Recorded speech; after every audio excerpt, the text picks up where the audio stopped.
Halo sahabatku. Selamat datang kembali di channel Cerita Irfa, tempat kisah-kisah penuh makna dibagikan dan pelajaran hidup dipetik.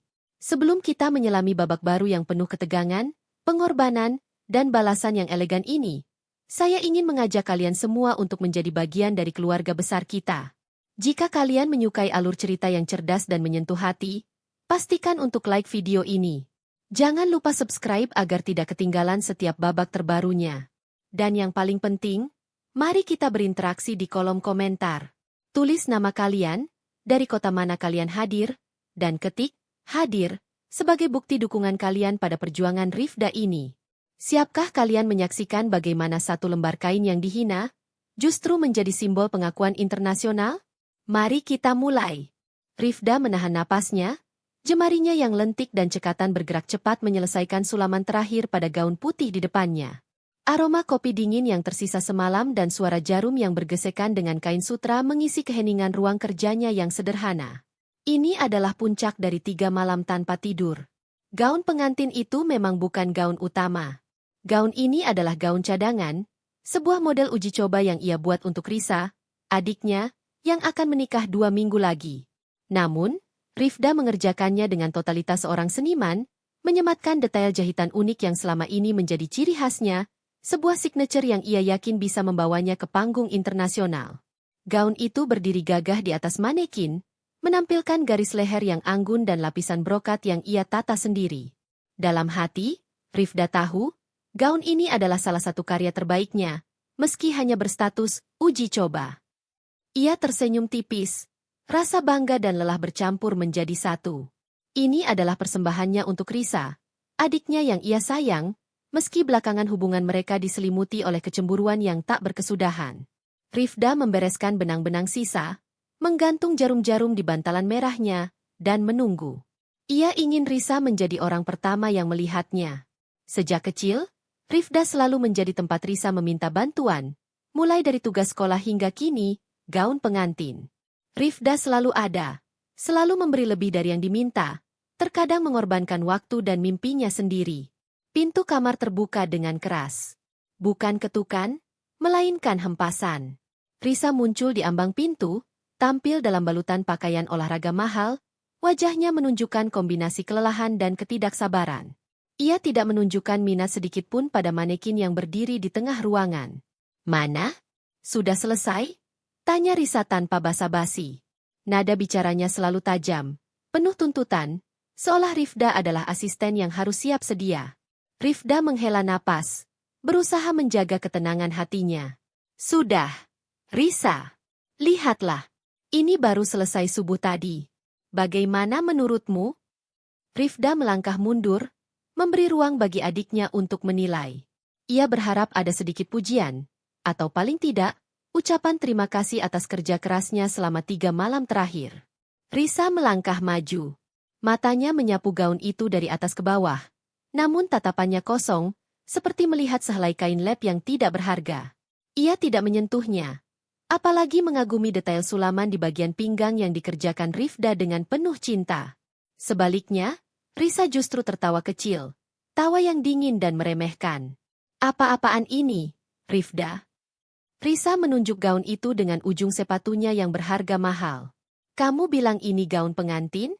Ini bukan gaun. Ini seperti karung goni yang dipaksakan jadi gaun. Garis lehernya kuno. Brokatnya terlalu berat. Dan sulaman aneh di pinggang itu? Apa kamu mencoba membuatku terlihat seperti badut di hari pernikahanku?" Wajah Rifda menegang, namun ia berusaha keras untuk tetap diam. Ia mengingat rencana awalnya, ini adalah gaun uji coba. Ia telah memperkirakan reaksi negatif Risa. Tapi mendengar hinaan sekeras itu, langsung menghantam hatinya sebagai seorang seniman. "Risa, aku membuatnya dengan pola yang paling rumit. Aku ingin tahu apakah..." Rifda mencoba menjelaskan, namun Risa memotongnya dengan sinis. "Tidak ada yang perlu dijelaskan. Aku hanya melihat sehelai kain yang jelek, kayak baju gembel. Aku tidak akan pernah memakai sampah ini, bahkan untuk foto prewedding." Seru Risa, suaranya naik 1 oktav, membangunkan Bu Ratna yang berada di dapur. Risa kemudian melakukan sesuatu yang membuat Rifda membeku di tempat. Dengan gerakan cepat dan tanpa berpikir, Risa menarik gaun itu dari manekin. Gaun itu jatuh ke lantai, teronggok di antara tumpukan kain perca dan benang. Lalu, dengan tatapan penuh kebencian, Risa menendang gaun putih itu ke sudut ruangan yang dekat dengan tempat sampah di ruang kerja. Buang saja itu. Mataku sakit melihatnya.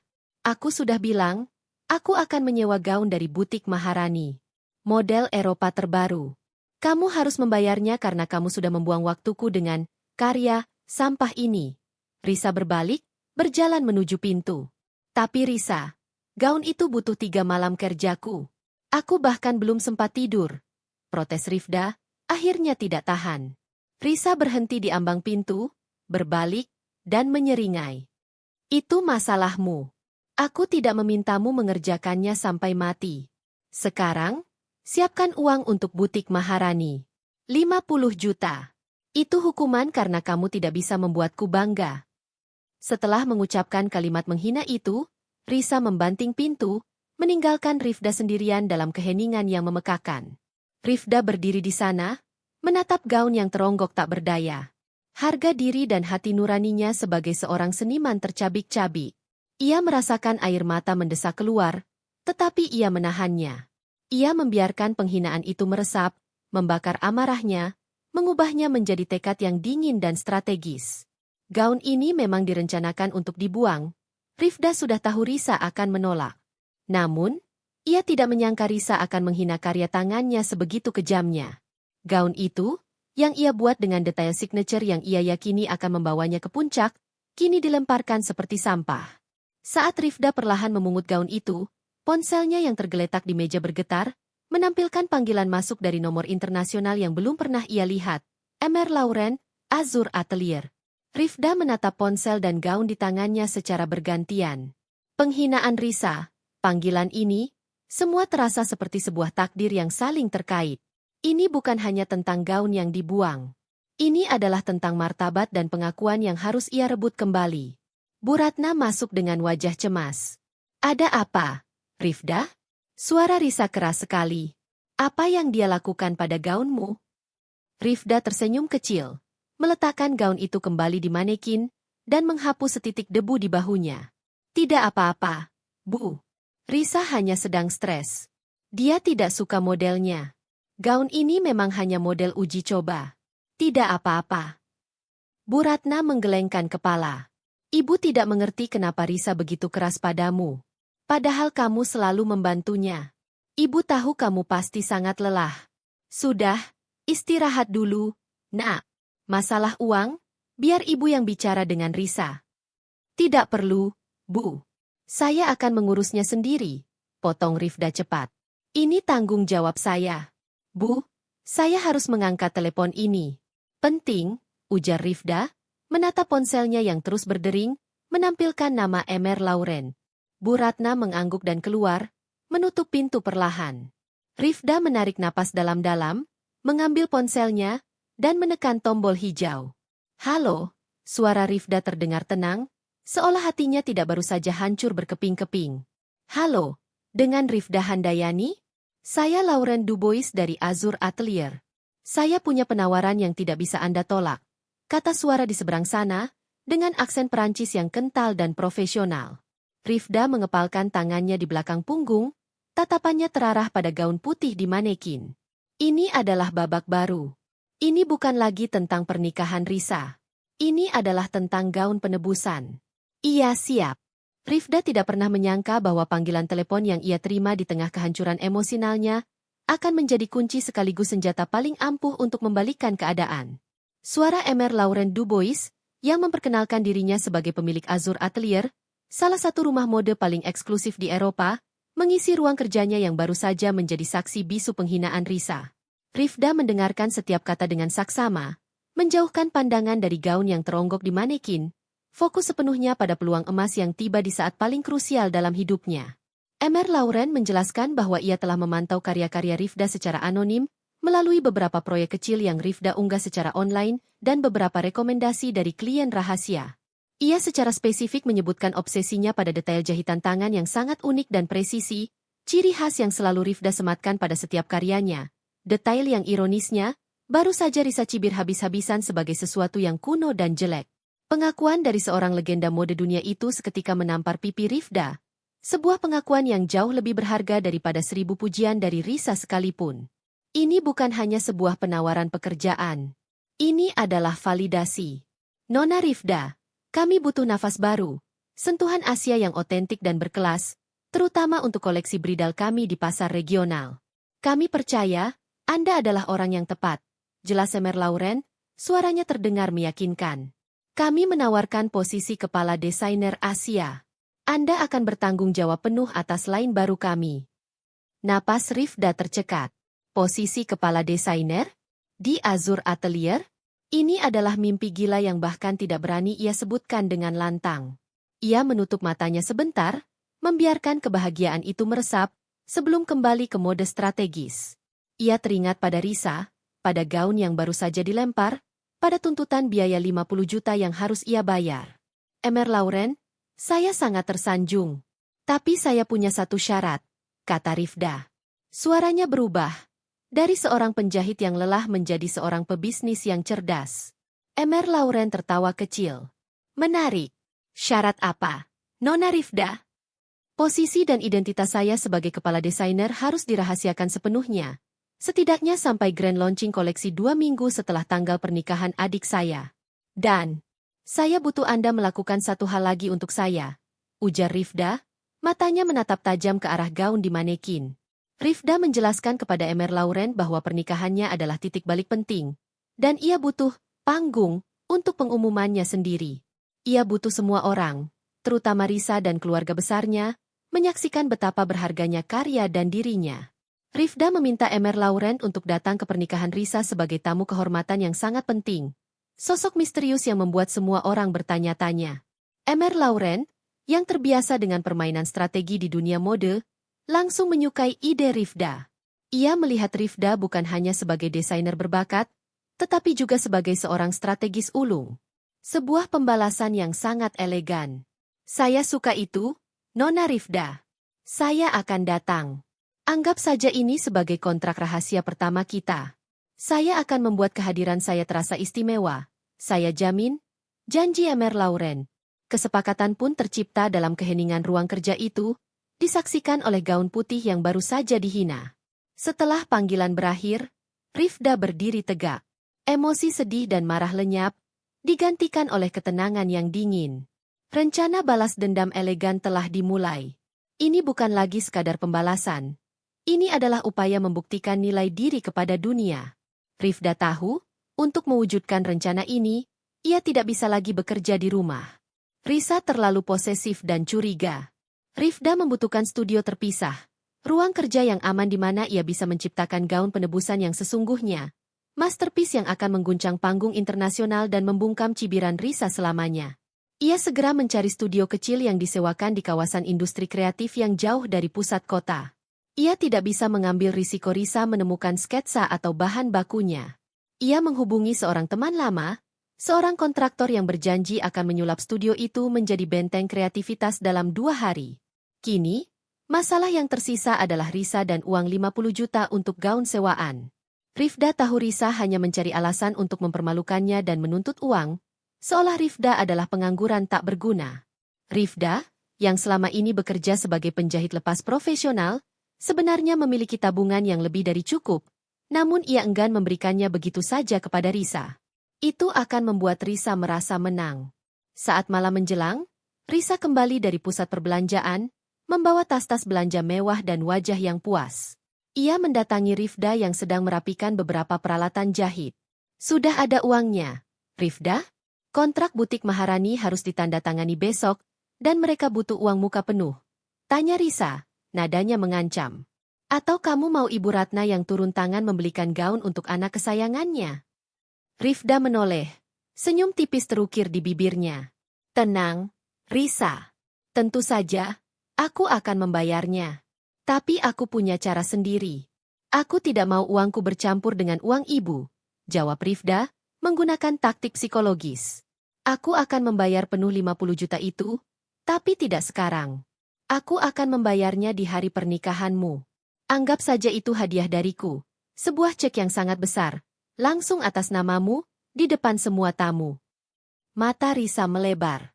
Ia tidak menyangka Rifda akan menawarkan uang sebanyak itu, apalagi secara terbuka di hari pernikahannya. Risa terdiam sejenak, berpikir. Risa sebenarnya tidak terlalu peduli dengan uang dari Rifda. Yang ia inginkan adalah Rifda terlihat berjuang dan terhina. Namun, janji cek besar di depan tamu adalah godaan yang tak tertahankan bagi Risa yang haus pujian. Itu akan menunjukkan betapa kayanya ia dan betapa tunduknya sang kakak. Baiklah, aku terima tawaran itu. Tapi jangan coba-coba membatalkannya. Ingat, 50 juta, tunai, di hari H, ancam Risa, merasa menang karena telah mengendalikan Rifda. Ia tidak menyadari bahwa cek itu akan menjadi amplop terakhir dari sebuah pembalasan yang mematikan. Setelah Risa pergi, Rifda kembali ke gaun uji coba yang ia pungut. Ia memotong sebagian kecil dari brokat yang dihina Risa, membersihkannya, dan menyimpannya. Bagian ini akan menjadi detail kecil yang tersembunyi di gaun penebusannya, sebuah simbol pengingat akan hinaan Risa. Ia mulai membuat sketsa-sketsa rahasia, memadukan sentuhan klasik Eropa dengan keahlian jahit Asia yang ia miliki. Sketsa itu bukan hanya desain, tetapi rencana strategisnya. Emer Laurent akan membawanya ke puncak, dan ia harus memastikan gaun penebusan itu layak menjadi centerpiece di grand launching mode internasional. Malam itu, Rifda berkemas. Ia hanya membawa peralatan jahit terbaiknya, buku sketsa rahasia, dan tekad baja. Ia mencium kening Bu Ratna yang sudah tertidur pulas, berbisik bahwa ia akan pergi keluar kota untuk mengerjakan proyek besar yang sangat penting.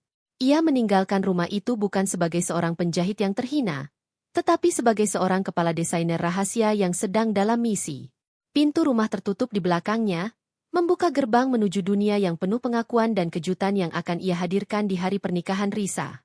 Rifda tahu, 2 minggu ke depan akan menjadi neraka kerja keras baginya, tetapi ia melakukannya dengan gembira. Gaun penebusan harus sempurna. Rifda tiba di studio sewaannya yang baru, sebuah ruangan kecil di lantai 3 sebuah ruko tua yang jauh dari keramaian perumahan elitnya. Tempat itu sunyi, tersembunyi, dan sempurna untuk menciptakan sebuah mahakarya tanpa ada mata Risa yang mengawasi atau komentar tajam yang menusuk. Dindingnya dicat putih, langit-langitnya tinggi, memberikan ruang bagi pikiran dan kreativitasnya untuk melambung bebas. Setelah mengatur semua peralatan dan bahan baku mewah yang ia pesan secara rahasia, sutra Italia terbaik, brokat Perancis dengan tenunan halus, dan ribuan kristal kecil, Rifda berdiri di depan manekin kosong, siap memulai babak baru. Ia menatap bros kecil yang ia buat. Itu terbuat dari sisa potongan brokat gaun yang dihina Risa. Gaun yang dianggap Risa hanya pantas dibuang ke tempat sampah. Rifda tidak membuangnya. Ia membersihkan potongan itu, memberinya sentuhan emas pada tepiannya, dan membentuknya menjadi sebuah bros berbentuk jarum yang anggun. Bros itu kini ia sematkan di sudut buku sketsa utamanya, menjadi pengingat abadi bahwa setiap cemoohan adalah bahan bakar.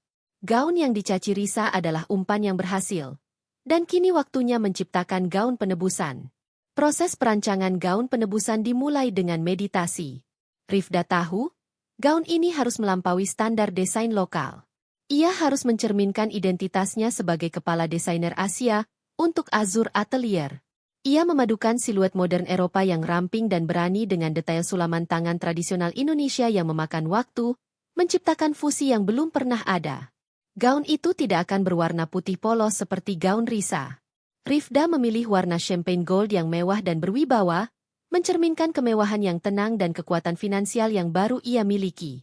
Setiap jahitan harus presisi, setiap lipatan harus jatuh sempurna, karena ini bukan lagi hanya gaun. Ini adalah pernyataan karir di hadapan Emer Laurent dan dunia mode. Di tengah kesibukan merancang pola dasar, Rifda teringat pada gaun sewaan Risa yang mahal. Rasa penasaran mendorong Rifda untuk melakukan pencarian daring yang mendalam. Ia mencari katalog butik Maharani dan akhirnya menemukan foto gaun pengantin Risa. Begitu melihatnya, jantung Rifda berdebar kencang. Modelnya, garis bahu asimetrisnya, dan detail lipatan pinggangnya semuanya sangat familiar. Rifda bergegas membuka lemari arsip lamanya, tempat ia menyimpan folder-folder sketsa desain yang tidak pernah ia publikasikan, khawatir ide-idenya dicuri. Ia menarik sebuah folder lusuh berjudul, Koleksi Cahaya Asia, belum diproduksi. Di dalamnya, terdapat sebuah sketsa yang ia buat 3 tahun lalu. Sebuah desain impian yang ia ciptakan saat ia masih berpikir akan memulai butiknya sendiri. Sketsa itu, yang ia beri nama Siluet Ratna, memiliki hampir 90% kesamaan dengan gaun sewaan Risa.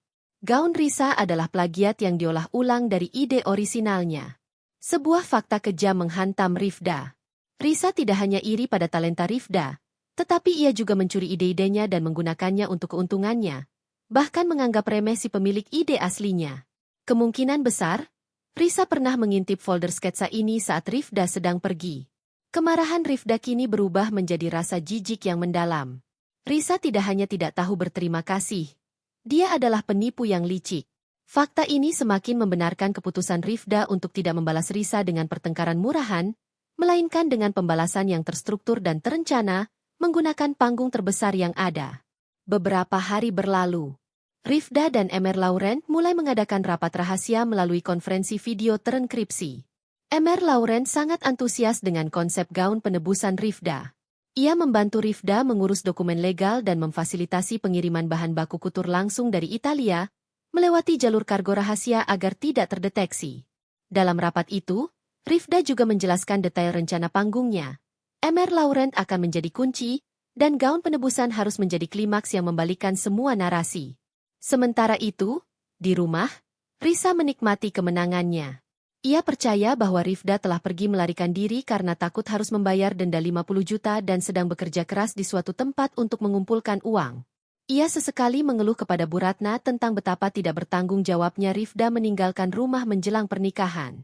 Namun, Bu Ratna, yang selalu mencintai kedua putrinya, merasakan keanehan pada Rifda. Ketenangan Rifda saat pergi, panggilan telepon rahasia yang ia dengar, dan sorot mata Rifda yang penuh tekad saat terakhir mereka bertemu, membuat Bu Ratna merasa Rifda sedang mengerjakan sesuatu yang besar. Bu Ratna akhirnya memutuskan untuk mengunjungi Rifda di lokasi yang Rifda berikan. Rifda mengatur pertemuan di sebuah kafe dekat studio. Rifda tidak mengungkapkan posisinya di Azur Atelier, karena ia harus menjaga kerahasiaan untuk kesepakatan dengan Emer Laurent. Ia hanya mengatakan kepada Bu Ratna bahwa ia sedang mengerjakan proyek kutur rahasia untuk klien internasional yang sangat besar, sebuah proyek yang akan menentukan masa depannya. Rifda, ibu hanya ingin kamu menjaga kesehatan. Jangan terlalu memaksakan diri. Risa, dia hanya sedang panik. Dia tidak bermaksud jahat, kata Bu Ratna, mencoba menengahi. Rifda menggenggam tangan ibunya. Bu, saya tahu Risa. Saya tidak akan membiarkan hinaan Risa merusak fokus saya. Justru karena hinaan itu, saya harus membuktikan nilai saya.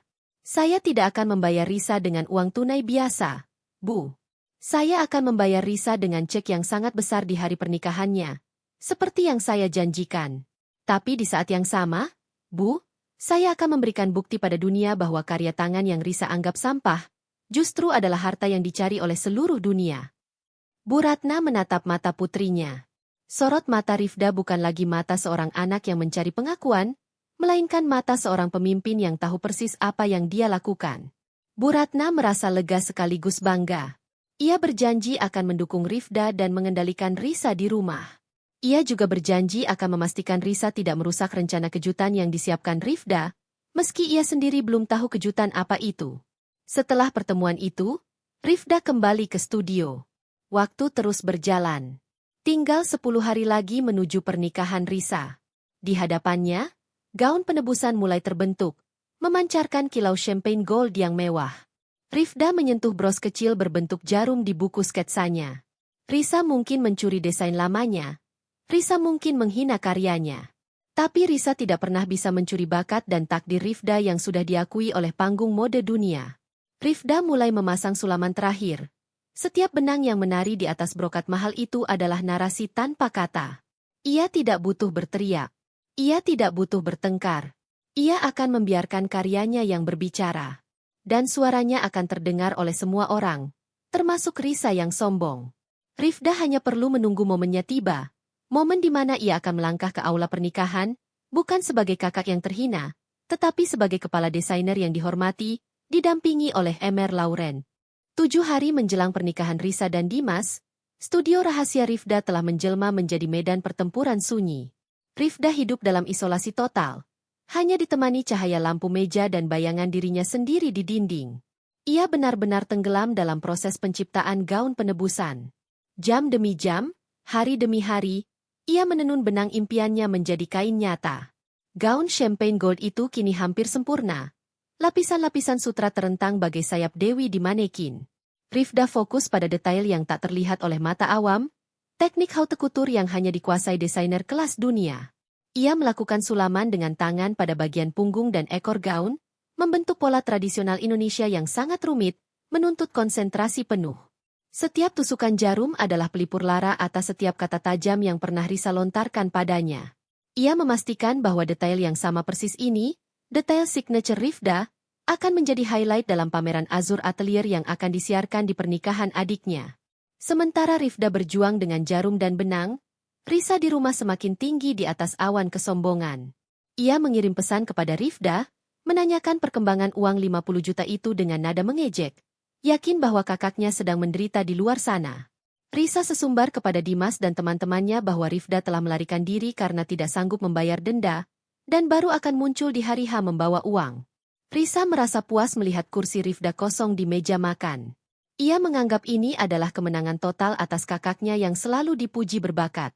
Dimas, lihatlah detail lace gaun ini, ujar Risa suatu sore, memamerkan foto gaun suaannya kepada Dimas, calon suaminya.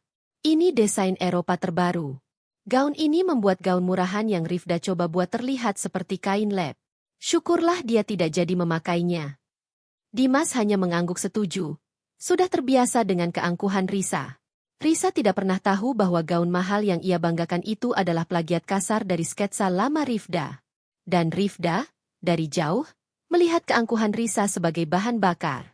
Jika Risa mencuri ide lamanya, maka Rifda akan membalasnya dengan ide yang jauh lebih baru dan lebih besar, yang diakui secara global. Rifda mulai memikirkan logistik hari H. Ia tahu, untuk membalikan narasi, ia tidak bisa tampil biasa. Pertama, ia menyelesaikan gaun malamnya sendiri, gaun yang akan ia kenakan ke pesta Risa. Gaun ini berwarna emerald green yang kaya, dengan siluet yang menunjukkan wibawa, bukan hanya kecantikan.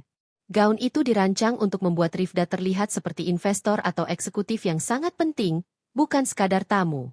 Ia menyematkan bros kecil dari sisa brokat gaun yang dibuang di bagian bahu gaun emeraldnya, sebuah tanda tersembunyi bahwa ia membawa kisah penghinaan itu bersamanya, namun telah mengubahnya menjadi kekuatan. Selanjutnya, koordinasi dengan Emer Lauren menjadi sangat penting. Mereka mengadakan rapat terakhir melalui video aman. Emer Lauren mengonfirmasi bahwa ia akan datang dengan jet pribadi keesokan hari. Mereka mengatur kode rahasia dan rencana panggung detail. Emer Lauren akan tiba dan menarik perhatian sebagai orang penting. Ia akan memberikan pidato yang sangat umum pada awalnya, kemudian mengundang Rifda ke panggung sebagai sosok yang harus ia perkenalkan. Klimaksnya, mereka akan menggunakan sistem proyektor aula untuk menayangkan video grand launching Azur Atelier dari Singapura, yang telah diatur sedemikian rupa agar gaun penebusan Rifda tampil sebagai final PEC. Untuk memastikan video dapat diputar sempurna, Rifda diam-diam menghubungi pihak event organizer pernikahan Risa, memperkenalkan dirinya sebagai kepala tim dokumentasi tamu VIP dari pihak Emer Lauren. Ia memberikan uang muka yang sangat besar kepada teknisi sound system dan proyektor, dengan alasan bahwa Emer Lauren adalah seorang perfeksionis yang ingin menunjukkan presentasi bisnisnya yang penting. Tanpa sadar, teknisi itu telah menjadi pion penting dalam pembalasan Rifda, menerima bayaran besar hanya untuk memastikan satu file video diputar pada waktu yang tepat. Rifda juga mengurus masalah uang 50 juta. Ia tidak membawa uang tunai, melainkan menyiapkan sertifikat transfer bank yang akan ia jadikan cek simbolis di hari H. Ia mencetak dokumen itu dengan kertas yang paling elegan. Dalam hatinya, ia tersenyum. 50 juta rupiah adalah uang muka yang ia dapatkan dari Azur Atelier dalam satu hari kerja, sebuah nominal yang tidak ada artinya dibandingkan dengan kontrak dan masa depannya. Dengan memajang cek itu, Rifda tidak hanya memenuhi janjinya, tetapi juga secara halus menunjukkan bahwa uang itu bukanlah beban baginya, melainkan sekadar uang receh untuk mengakhiri drama. Bu Ratna, yang sesekali menghubungi Rifda, mulai menyampaikan kabar bahwa Risa telah mengundang banyak sekali rekan bisnis Dimas yang sangat berpengaruh. Risa ingin pernikahannya menjadi ajang pamer kekayaan dan koneksi. Rifda mendengar kabar itu dan tersenyum puas. Semakin banyak mata yang menyaksikan kejatuhan Risa, semakin kuat efek pembalasan Rifda. Ia menguatkan hati, kembali ke manekin, memberikan sentuhan akhir pada gaun penebusan. Di malam terakhirnya di studio, Rifda mengenakan gaun emerald green yang ia rancang. Ia berdiri di depan cermin, melihat pantulan dirinya sendiri. Ia bukan lagi Rifda yang rapuh dan terhina. Ia adalah Rifda, seorang desainer jenius yang akan segera diakui dunia. Gaun itu tidak hanya indah, tetapi juga memancarkan kekuatan. Ia menggenggam bros jarum kecil dari brokat yang dibuang Risa. Besok, ia akan kembali ke rumah, kembali ke aula itu. Bukan untuk menghadiri pesta Risa, tetapi untuk mengambil kembali apa yang seharusnya menjadi miliknya. Kehormatan, pengakuan, dan takdir yang sudah ditulis ulang oleh tangannya sendiri. Rifda melaju menuju bandara, meninggalkan studio rahasianya hanya untuk menjemput Emer Laurent, sosok yang menjadi kunci utama dalam skenario pembalasan elegannya. Kedatangan Emer Laurent bukan hanya sekadar menjemput bos baru, tetapi juga mengamankan saksi terpenting atas validitas karyanya. Begitu tiba di bandara, Rifda langsung menuju terminal jet pribadi, tempat privasi dan kerahasiaan terjaga sempurna. Emer Laurent tiba dengan penampilan yang sangat mencolok. Setelan jas Italia yang dipotong sempurna, didampingi dua asisten pribadi yang juga tampil sangat profesional. Kehadiran Emer Laurent ini sudah dirancang untuk menarik perhatian Risa dan tamu undangan Risa. Nona Rifda, senang bertemu Anda secara langsung, sapa Emer Laurent dengan jabat tangan hangat. Saya sudah mempelajari semua detail rencana Anda. Gaun itu? Gaun penebusan, bukan? Saya yakin itu adalah karya yang akan membuat para kritikus mode terdiam. Rifda tersenyum tipis. Terima kasih, Emer Laurent. Saya tidak akan pernah membuat Anda kecewa. Gaun itu akan sempurna. Sama sempurnanya dengan waktu yang kita atur. Rifda menjelaskan bahwa ia akan membawa Emer Laurent langsung ke hotel bintang 5 yang telah ia pesan. Selama perjalanan, mereka membahas detail akhir. Emer Laurent akan menjadi sosok misterius dari Eropa yang kehadirannya tiba-tiba dan tanpa penjelasan membuat semua orang, terutama Risa dan Dimas, panik. Di pesta nanti, saya akan bersikap sangat menjaga jarak dan hanya berkomunikasi secara formal dengan Anda. Ini untuk menunjukkan bahwa Anda adalah seseorang yang sangat penting, yang mungkin adalah partner bisnis yang sangat besar dan rahasia, bukan hanya seorang penjahit rumahan, kata Emer Laurent, mengusulkan. Rifda setuju. Strategi ini akan membuat Risa semakin curiga, mengalihkan fokusnya dari gaun pengantin ke status sosial Rifda. Sementara itu, di rumah, Risa semakin dipenuhi kecurigaan dan rasa puas diri yang semu. Ia merasa superior karena berhasil memaksa kakaknya pergi dan menuntut uang 50 juta. Namun, ketenangan Rifda saat terakhir kali mereka bertemu membuat Risa terusik. Risa mencoba menghubungi Rifda, namun Rifda sengaja tidak menjawab, hanya membalas dengan pesan singkat yang sangat profesional. Semua sudah teratasi. Cek 50 juta akan diserahkan sesuai janji, tunai, di hari H. Pesan singkat itu justru membuat Risa semakin kesal, karena tidak bisa melihat penderitaan Rifda. Pada sore hari, sebuah mobil mewah berplat nomor asing tiba di depan rumah Risa. Mobil itu mengantar Emer Laurent ke hotel. Bu Ratna, yang kebetulan sedang berada di teras, melihatnya. Ia tahu bahwa mobil itu adalah milik tamu penting Rifda. Bu Ratna segera menghubungi Rifda yang sudah berada di hotel. Rifda, siapa tamu Eropa itu? Ibu melihat mobilnya sangat mewah. Dia tamu yang kamu maksud? Tanya Bu Ratna penuh selidik. Rifda tersenyum lega karena Bu Ratna sudah melihat Emer Laurent. Iya, Bu. Dia adalah klien terbesar saya. Dia datang jauh-jauh hanya untuk urusan proyek ini. Mohon Ibu jangan katakan apa-apa pada Risa. Biarkan dia penasaran, pinta Rifda. Bu Ratna yang sudah menjanjikan dukungan pada Rifda, setuju untuk tutup mulut, meskipun hatinya semakin penasaran dengan proyek besar putrinya itu. Kecurigaan Risa memuncak saat malam tiba. Ia mencoba mencari informasi tentang Emer Laurent Dubois melalui Dimas. Dimas, yang memiliki koneksi di dunia bisnis, sempat mencari tahu. Dimas menemukan bahwa Emer Laurent adalah seorang maestro mode yang sangat tertutup dan memiliki kekayaan yang luar biasa. Mengetahui sosok penting itu akan datang ke pernikahannya, Risa langsung merasa bangga. Ia mengira Emer Laurent adalah teman dari salah satu kolega Dimas dan keberadaannya akan meningkatkan status sosial Risa di mata para tamu. Ia sama sekali tidak menghubungkannya dengan Rifda. Risa bahkan mendekati Bu Ratna, menanyakan apakah Bu Ratna tahu tentang tamu penting dari Eropa. Bu, apakah ada teman ayah atau kolega Dimas yang datang dari Eropa? Mereka sangat penting. Loh, Bu. Jangan sampai ada kesalahan sambutan di hari H nanti, ujar Risa dengan nada penuh harap. Bu Ratna hanya menggeleng dan tersenyum. Ibu tidak tahu, Nak. Ibu sudah tua, tidak mengikuti urusan bisnis kalian. Mungkin teman Dimas, ya? Tapi yang pasti, tamu jauh harus kita hormati. Bu Ratna menahan diri mati-matian untuk tidak mengungkapkan apa yang ia ketahui. Ia melihat Risa yang begitu angkuh, dan ia merasa Risa pantas mendapatkan pelajaran. Di saat yang sama, Rifda dan Emer Lauren melakukan pertemuan santai di restoran hotel. Mereka mengatur strategi bahasa tubuh. Rifda harus terlihat tenang, percaya diri, dan profesional, seolah ia adalah atasan Emer Lauren. Emer Lauren, sebaliknya, harus menunjukkan rasa hormat yang terukur. Tujuannya adalah menciptakan keraguan di benak Risa dan para tamu. Siapa sebenarnya Rifda ini? Kami akan memastikan semua media di Eropa dan Asia siap siaga untuk grand launching ini. Mereka akan mengumumkan Anda sesaat setelah video itu ditayangkan. Jadi, Nona Rifda, saat Anda melangkah ke aula, Anda bukan hanya melangkah sebagai seorang tamu. Anda melangkah sebagai headline global yang sedang menunggu momennya. Janji Emer Lauren membuat Rifda semakin yakin pada rencananya. Malam harinya, Rifda kembali ke studio sewaannya, ditemani oleh mobil sewaan mewah yang ia gunakan untuk mengantar Emer Lauren. Ia menghabiskan malam itu untuk pengepasan gaun penebusan untuk dirinya sendiri, gaun emerald green. Ia menambahkan bros jarum kecil dari brokat yang dibuang Risa. Rifda menatap pantulan dirinya di cermin. Sosok yang berdiri tegak, memancarkan kekuatan dari dalam. Ia telah siap. Gaun uji coba yang dibuang Risa telah menjadi simbol kekuatan. Gaun penebusan ini adalah tiketnya menuju takdir yang baru. Hari esok adalah malam Midodareni, babak awal dari pengungkapan yang akan mengguncang Risa. Malam Midodareni tiba, dan rumah besar keluarga itu dipenuhi dengan keramaian yang hangat, dihiasi lampu-lampu temaram dan aroma bunga sedap malam.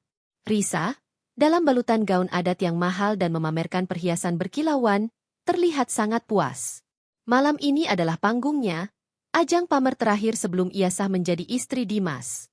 Ia berkeliling, menerima pujian, dan sesekali matanya mencari-cari sosok Rifda, berharap menemukan kakaknya dalam keadaan lusuh dan cemas, sesuai dengan ekspektasinya. Rifda tiba di rumah sedikit terlambat, langsung dari studio rahasianya. Ia tidak mengenakan gaun emerald green yang spektakuler itu. Untuk malam ini, Rifda memilih gaun malam sederhana berwarna navy yang ia jahit sendiri. Gaun itu tidak memiliki sulaman mencolok, namun potongannya sangat rapi dan kainnya jatuh sempurna di tubuhnya, memancarkan aura effortless elegansi yang jauh lebih mahal daripada segala kemewahan yang Risa paksakan. Rifda tidak membutuhkan perhatian, ia hanya membutuhkan ketenangan. Begitu melihat Rifda, Risa segera mendekat, tangannya melingkari lengan Dimas, seolah ingin menunjukkan superioritas. "Oh, lihat siapa yang datang," sindir Risa. Suaranya sengaja dibuat nyaring di hadapan beberapa kerabat yang berkumpul. "Akhirnya kakakku yang super sibuk datang juga. Aku khawatir kamu tidak bisa mengumpulkan uang 50 juta itu dan harus pinjam dari ibu." Rifda tersenyum, senyum yang dingin dan meyakinkan. Ia menatap lurus ke mata Risa, lalu ke Dimas, dan ke kerabat di sekitarnya. "Aku sudah bilang, Risa, jangan khawatir. Semuanya sudah beres. Cek 50 juta sudah siap. Tunai, atas namamu. Aku bahkan sudah mengurus semua dokumen transfernya agar kamu tidak repot. Aku akan menyerahkannya padamu besok, di depan semua tamu, seperti yang kamu minta. Aku tidak mau ada keraguan sedikit pun mengenai komitmenku." Pengakuan Rifda itu seketika membuat Risa terdiam. Risa berharap Rifda akan memohon atau terlihat miskin, tetapi yang ia lihat adalah seorang wanita yang begitu tenang, begitu yakin, seolah uang 50 juta itu hanyalah uang receh yang baru saja ia temukan di saku jaket.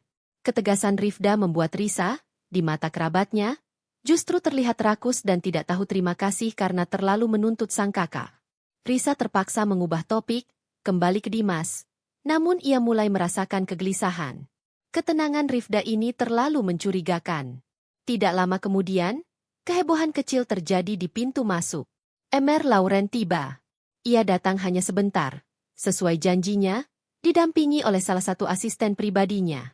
Penampilan Emer Laurent yang formal, berkelas, dan aura, orang penting, yang melekat padanya langsung mencuri perhatian semua orang, termasuk Risa dan Dimas.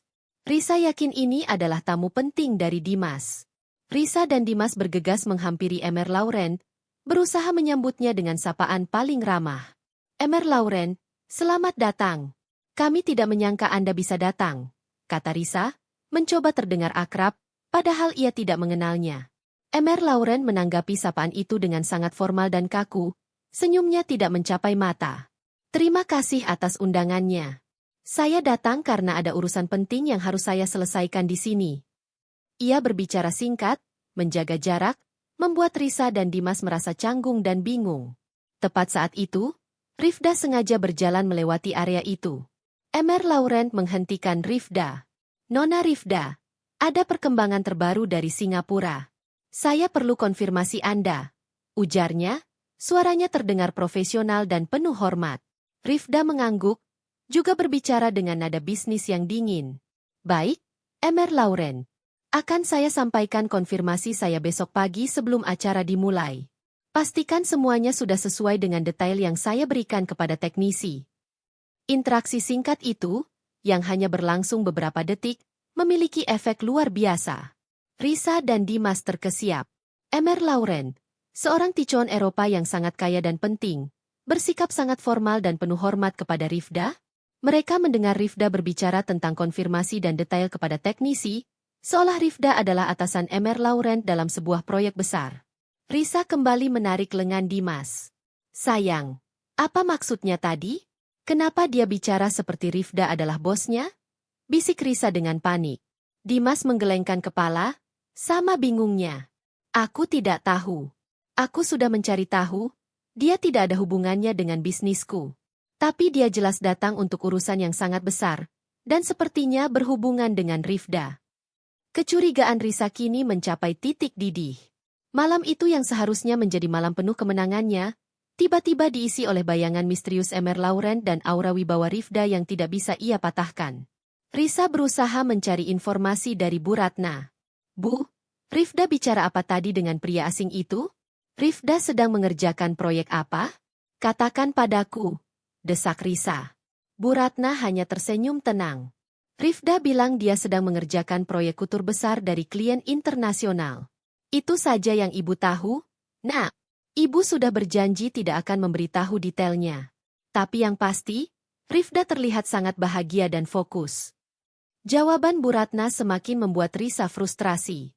Ia tidak percaya Rifda, seorang penjahit rumahan yang ia anggap remeh, tiba-tiba memiliki koneksi sekelas Emer Laurent. Sementara Risa tenggelam dalam kecurigaannya, Rifda menggunakan sisa waktunya untuk memastikan seluruh rencana teknis untuk hari H berjalan mulus. Ia mengirim pesan terakhir kepada teknisi sound system pernikahan Risa, mengonfirmasi waktu tepat pemutaran video Emer Laurent. Rifda tahu, seluruh rencananya tergantung pada pemutaran video yang sempurna itu. Ia telah membayar teknisi itu berkali-kali lipat dari bayaran normalnya, hanya untuk memastikan ketaatan total. Rifda meninggalkan acara Midodareni lebih awal, kembali ke studio rahasianya. Ia mengambil gaun penebusan, gaun champagne gold yang sempurna, dan mengemasnya dengan hati-hati dalam kotak busana. Ia tahu, gaun ini akan dibawa oleh Emer Laurent langsung ke Singapura untuk grand launching segera setelah pernikahan Risa selesai. Dan ia menyiapkan gaun malam emerald green yang akan ia kenakan besok, sebagai seragam pertempuran terakhirnya. Di malam yang sunyi itu, Rifda menatap gaun penebusan. Ini bukan lagi tentang 50 juta atau hinaan Risa. Ini adalah tentang martabat dan validasi.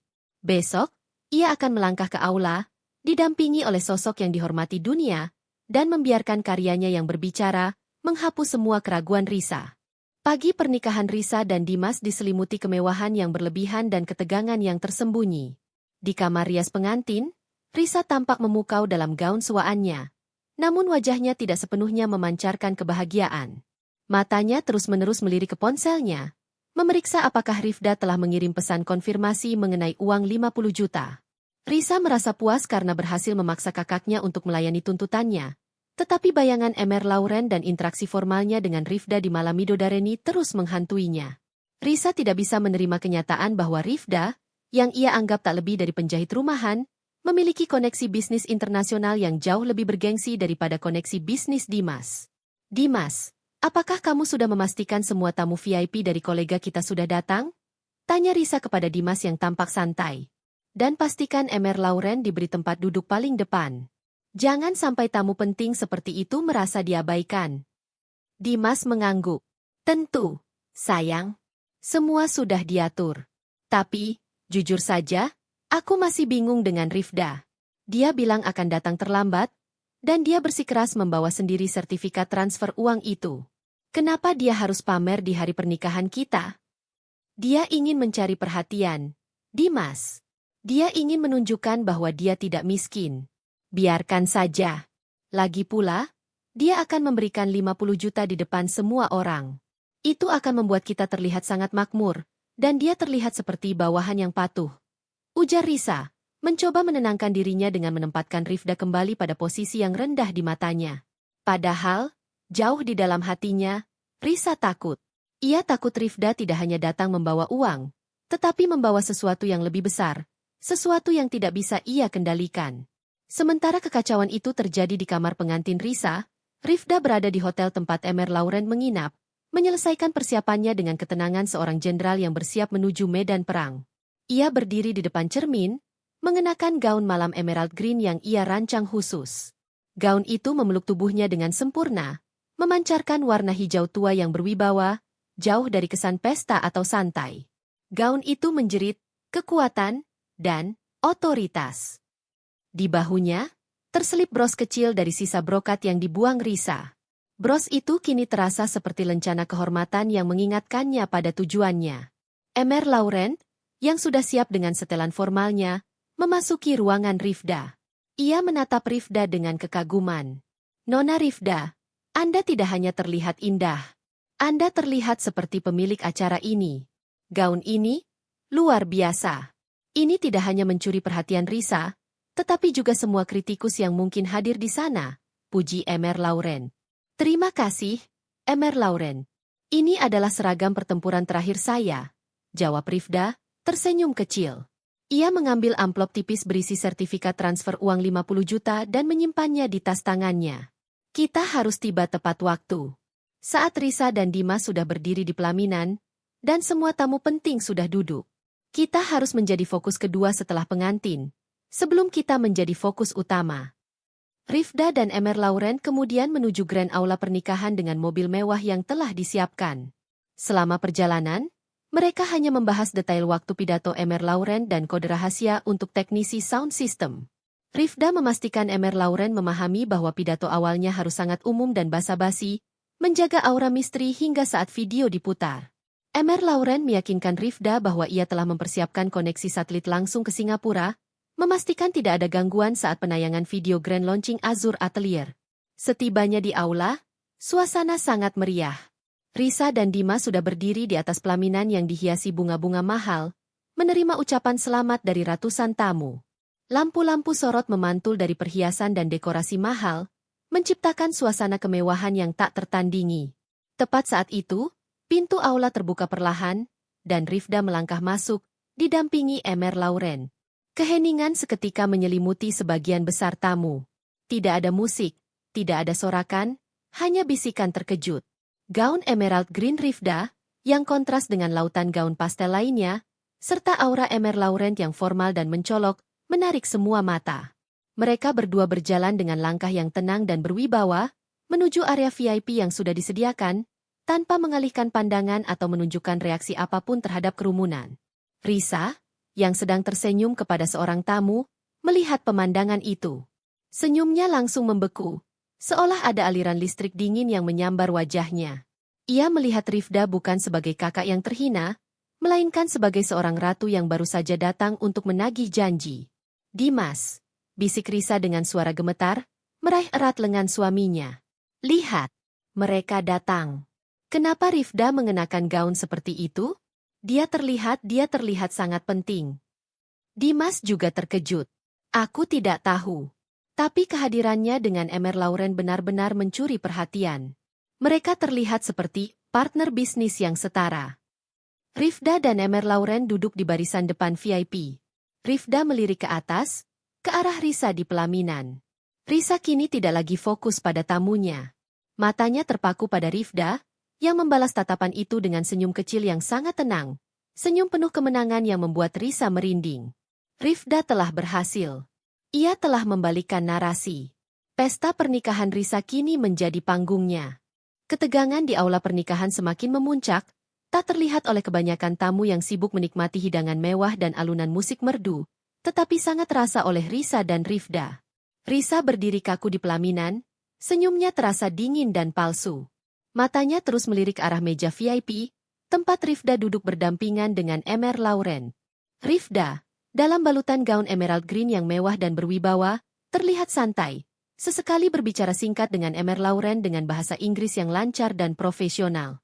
Setiap interaksi itu adalah tusukan kecil pada rasa percaya diri Risa. Risa tidak bisa memfokuskan diri pada tamu yang datang, pikirannya dipenuhi pertanyaan. Siapa Rifda sekarang? Apa yang mereka rencanakan? Risa mencoba menghubungi Dimas melalui bisikan terpaksa di balik senyum. Dimas, suruh MC segera memanggil Emer Lauren. Aku ingin dia cepat-cepat memberikan pidato dan pergi. Dan suruh Rifda ke sini, aku ingin dia menyerahkan uang itu sekarang juga dan duduk di kursi belakang.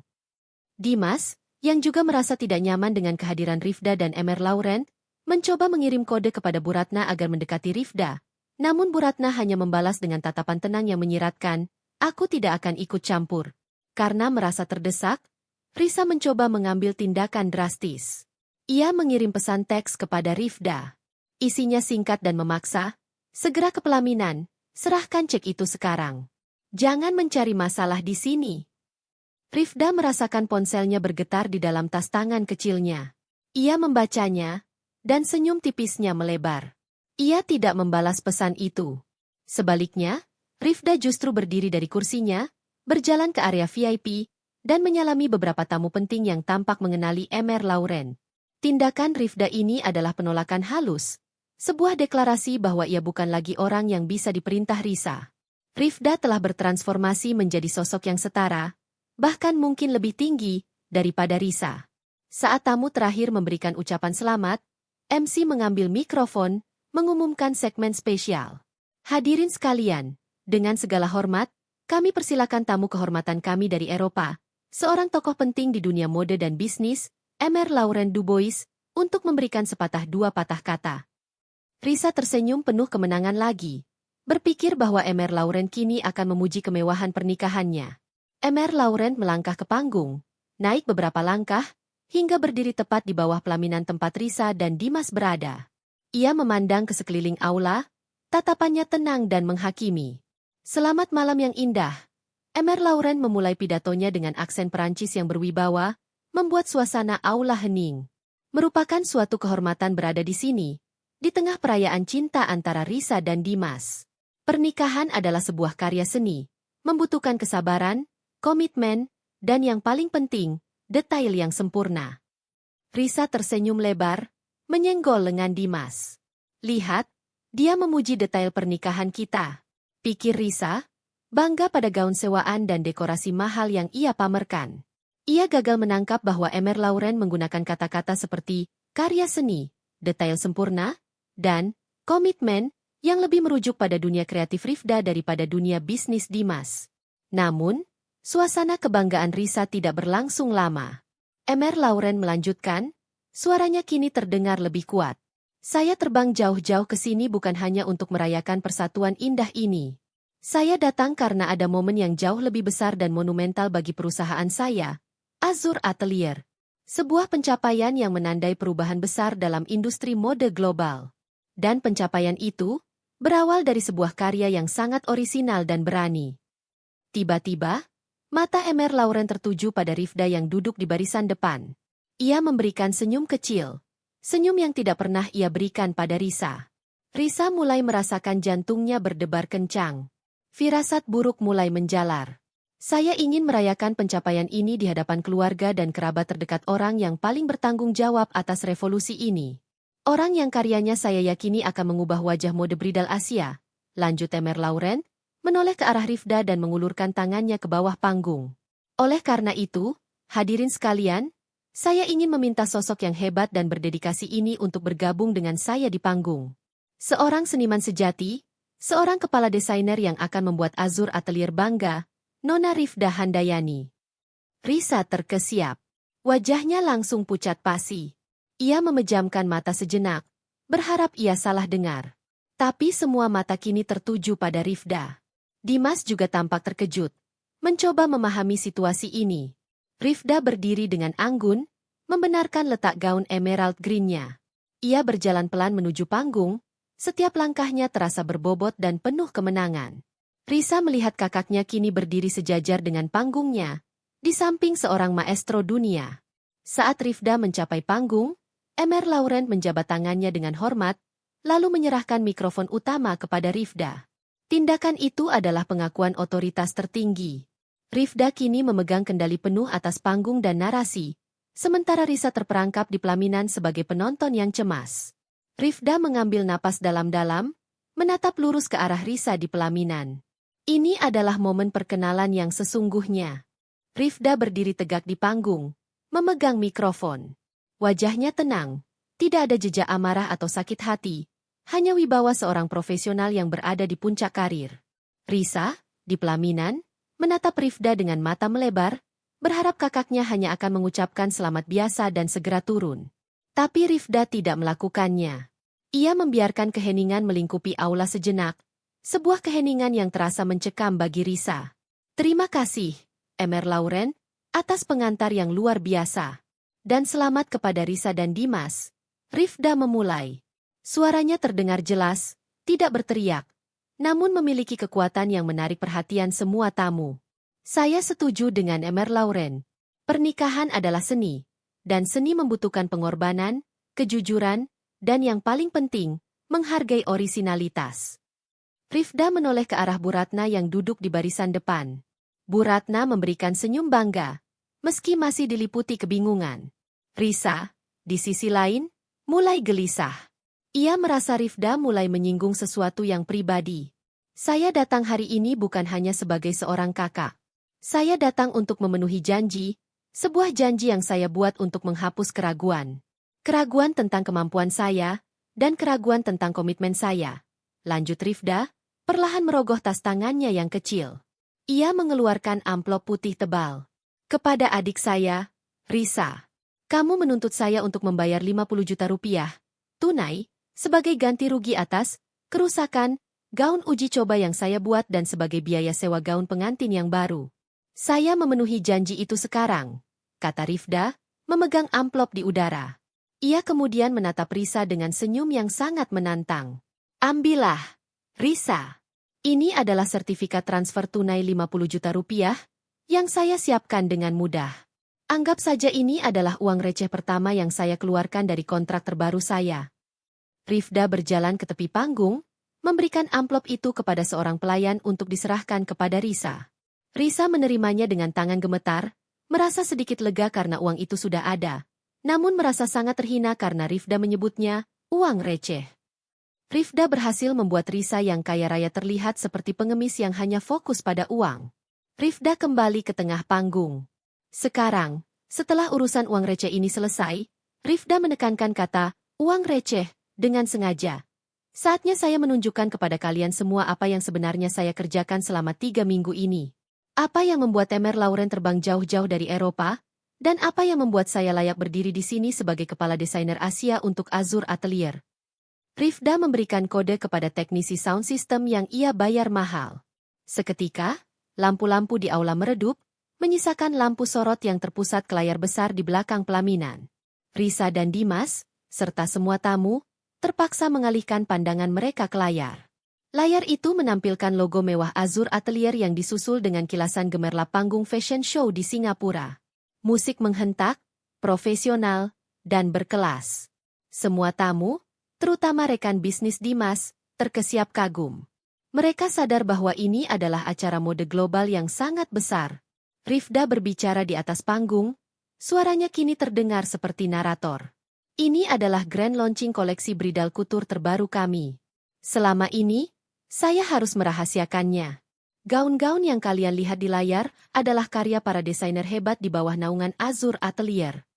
Video berjalan, menampilkan model-model cantik dengan gaun-gaun yang fantastis. Risa dan Dimas hanya bisa menatap takjub, merasa bangga karena acara sehebat ini ditampilkan di pernikahan mereka, meskipun mereka tidak tahu apa hubungan pastinya. Tepat di akhir video, tempo musik melambat, lampu sorot di panggung video terpusat ke satu titik. Seorang model muncul, berjalan perlahan. Ia mengenakan gaun pengantin yang sama sekali berbeda dari semua gaun yang ditampilkan sebelumnya. Gaun itu berwarna champagne gold, dengan siluet mermaid yang anggun, lapisan sutra yang mewah, dan sulaman tangan yang menakjubkan di bagian ekor dan punggung. Mata Risa, yang awalnya hanya terpaku pada layar, kini membelalak ngeri. Ia mencoba bernapas, tapi rasanya udara di paru-parunya habis. Gaun itu. Detail pada gaun itu. Garis leher yang unik, dan signature jahitan yang ia kenal. Itu adalah detail yang sama persis dengan gaun uji coba yang ia sebut, baju gembel, dan ia buang ke tempat sampah di ruang kerja Rifda.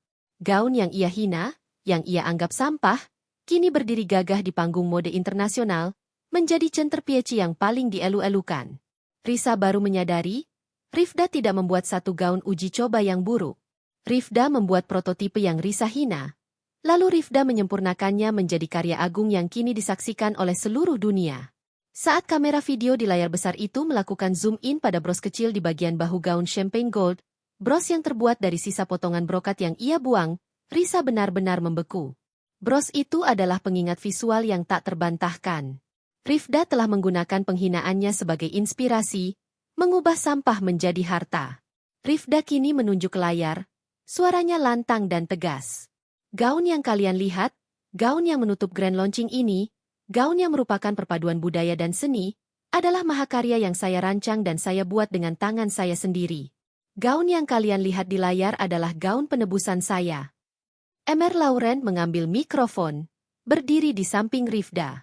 Dan hadirin sekalian, suaranya bergaung, kami umumkan secara resmi bahwa karya luar biasa ini, dan semua yang akan datang setelahnya, adalah buah tangan dari kepala desainer Asia kami yang baru, Rifda Handayani. Risa merasakan seluruh dunianya runtuh. Bukan hanya kakaknya sukses, tetapi suksesnya kakaknya lahir dari penghinaan yang ia lakukan. Tubuhnya mulai bergetar hebat. Ia kehilangan segalanya. Kebanggaan, harga diri, dan kontrol atas narasi. Di tengah sorakan kagum para tamu, Risa merasakan pandangannya menggelap. Sorak-sorai dan tepuk tangan meriah meledak di aula pernikahan, bukan lagi untuk pasangan pengantin, melainkan untuk Rifda dan pengumuman monumental dari Emer Laurent. Sorakan itu terasa seperti guntur di telinga Risa. Di pelaminan, Risa merasakan kakinya lemas. Pandangannya berputar, dan ia terhuyung-huyung. Hampir jatuh jika Dimas tidak cepat menangkapnya. Wajah Risa seputih gaun pengantinnya, dan semua make-up mahal yang ia kenakan tidak mampu menutupi rasa malu dan syok yang luar biasa. Ia tidak pingsan, tetapi ia berada dalam kondisi yang jauh lebih buruk. Sepenuhnya sadar akan kejatuhan martabatnya di depan semua orang. Para tamu, termasuk kolega-kolega bisnis Dimas yang terpandang, mulai berbisik-bisik. Mereka kini menyadari bahwa Rifda, yang baru saja dipermalukan Risa karena masalah uang 50 juta, ternyata adalah desainer jenius yang karyanya diakui global. Bisikan-bisikan itu bercampur dengan pujian untuk Rifda dan rasa kasihan yang terselubung untuk Risa, yang kini terlihat seperti wanita yang hanya mampu menyewa kemewahan, sementara kakaknya menciptakan kemewahan. Di panggung, Rifda membiarkan Emer Laurent menikmati tepuk tangan itu sejenak. Ketika sorak-sorai mulai mereda, Rifda mengambil alih mikrofon untuk menyampaikan kalimat penutupnya. Hadirin sekalian, saya tidak akan berlama-lama. Tugas saya di sini sudah selesai, ujar Rifda dengan nada yang tenang dan dewasa. Ia tidak menggunakan momen ini untuk menyerang Risa secara pribadi, melainkan untuk menyampaikan pesan universal tentang karya dan nilai diri. Saya hanya ingin menunjukkan bahwa nilai sejati seseorang dan karyanya tidak ditentukan oleh seberapa banyak uang yang ia miliki, atau seberapa mahal barang yang ia kenakan. Nilai ditentukan oleh keaslian ide, dedikasi, dan pengakuan dari pihak yang benar-benar memahami dan menghargai karya itu. Rifda menoleh ke arah pelaminan, tatapannya bertemu dengan mata Risa yang penuh keputusasaan.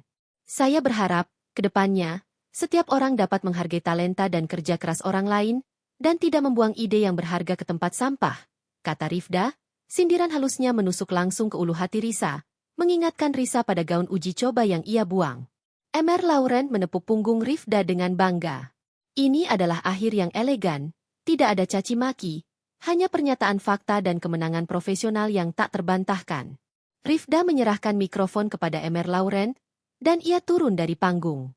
Rifda tidak menuju ke pelaminan. Ia berjalan lurus menuju Bu Ratna. Bu Ratna berdiri, air mata haru menggenang di matanya. Ia memeluk putrinya erat-erat. Pelukan itu adalah pelukan bangga yang sudah lama Rifda nantikan. Ibu tahu kamu hebat, nak. Tapi ibu tidak menyangka kamu akan seluar biasa ini. Bisik Bu Ratna, suaranya tercekat. Risa, bagaimana dengan Risa? Rifda melepaskan pelukan itu. Risa akan baik-baik saja, Bu. Dia akan belajar. Dia harus belajar. Bu, saya tidak punya banyak waktu. Saya harus segera ke bandara. Saya membawa gaun penebusan untuk penerbangan pertama saya ke Singapura. Emer Laurent sedang menunggu. Rifda mengeluarkan sebuah amplop kecil dari saku dalam gaun emerald green-nya. Amplop itu berisi salinan ringkas kontraknya dengan azur atelier dan detail rekening gajinya yang fantastis. Ini untuk ibu. Ini adalah bukti bahwa anak ibu yang katanya tidak punya uang, ini sudah menjamin masa depan ibu. Jaga diri ibu baik-baik. Saya akan sering menelepon. Bu Ratna menerima amplop itu, tangannya gemetar. Ia tahu, putrinya yang paling sederhana kini telah terbang tinggi, jauh melampaui segala kemewahan semu yang dipuja Risa. Rifda melirik jam tangannya. Sudah waktunya. Ia melangkah keluar dari aula, didampingi Emer Laurent. Ketika ia berjalan melewati pintu keluar, ia sengaja melambatkan langkah dan menoleh ke belakang, ke arah pelaminan. Risa, yang masih berpegangan erat pada Dimas, menatap Rifda dengan tatapan kosong, penuh penyesalan yang terlambat. Risa melihat Rifda berjalan menjauh, bukan sebagai kakak yang pecundang, melainkan sebagai sosok yang penuh wibawa. Risa baru menyadari bahwa gaun pengantin sewaan yang ia kenakan, yang ia anggap kemewahan, kini terasa seperti tiruan murah dari keaslian desain kakaknya. Rasa iri dan sombong Risa telah membawanya ke titik terendah. Rifda memberikan senyum terakhir yang tenang, senyum yang menutup semua babak konflik. Ia telah memenangkan pertarungan ini bukan dengan kebencian, melainkan dengan pencapaian diri yang paling elegan. Rifda dan Emer Laurent melangkah keluar dari aula menuju mobil mewah yang menunggu. Di dalam mobil, Emer Laurent tersenyum. Sebuah penutup yang sempurna. Nona Rifda. Sekarang, mari kita terbang ke Singapura. Dunia mode sedang menunggu gaun penebusan Anda. Rifda menatap keluar jendela, melihat bayangan aula pernikahan itu perlahan menghilang. Ia merasakan kebebasan yang belum pernah ia rasakan sebelumnya. Ia meninggalkan hinaan, persaingan, dan masa lalu, menuju masa depan gemilang yang ia ciptakan dengan kedua tangannya sendiri. Gaun yang dibuang Risa kini telah menjadi tiket emasnya. Pesan moralnya. Nilai sejati diri kita tidak ditentukan oleh hinaan atau kata-kata kasar orang lain, tetapi oleh pencapaian yang kita raih dan pengakuan dari dunia yang objektif. Kesuksesan adalah balasan yang paling elegan.